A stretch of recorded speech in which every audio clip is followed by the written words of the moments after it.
спорт я попал в таком раннем возрасте, в 4 классе.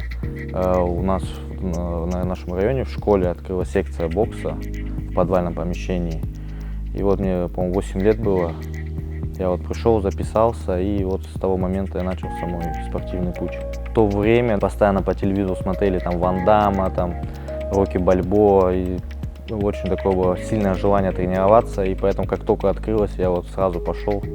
Никто там мне не говорил, ни родители. Сейчас обычно родители всех проводят. Я вот сам пошел туда и записался.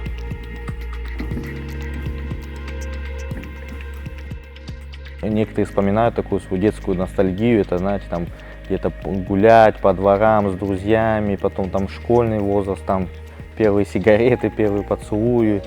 А у меня вот ничего этого не было, вот у меня были постоянно тренировки каждый день, периодами 2 раза в день мы тренировались. С 8 до 20 лет я занимался боксом, выполнил норматив мастера спорта, трижды был чемпионом Украины, 9 раз выиграл чемпионат Крыма.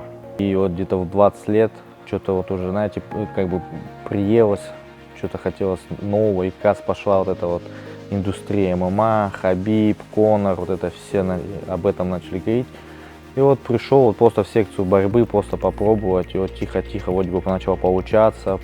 На одних соревнованиях выступил, на вторых, и вот так вот оно затянуло, и пошло, и поехало.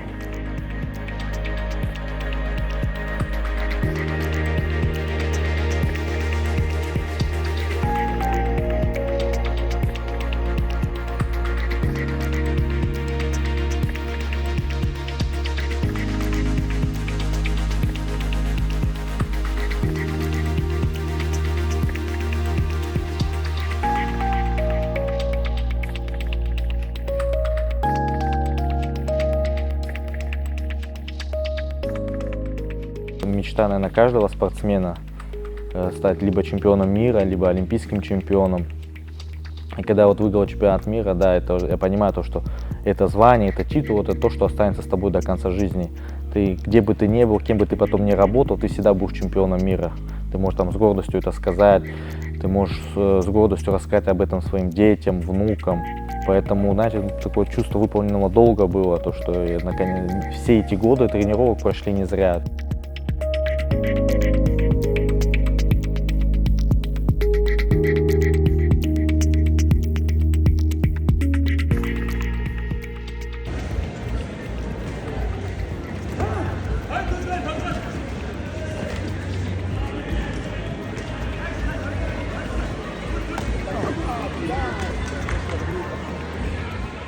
Крымские татары – это многострадальный народ, который через многое прошел. Очень тяжелая у нас история, но именно вот этот дух крымских татар, я думаю, он живет по сей день в каждом из нас.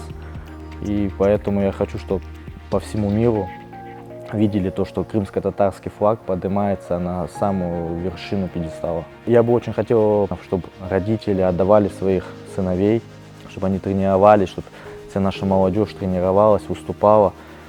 И даже не только в спорте, в медицине, в учебе, везде, чтобы звучали наши крымско-татарские имена, чтобы нас знали за пределами нашей республики, за пределами нашей страны, чтобы наш народ развивался и был полезен, чтобы каждый человек был полезен своему народу.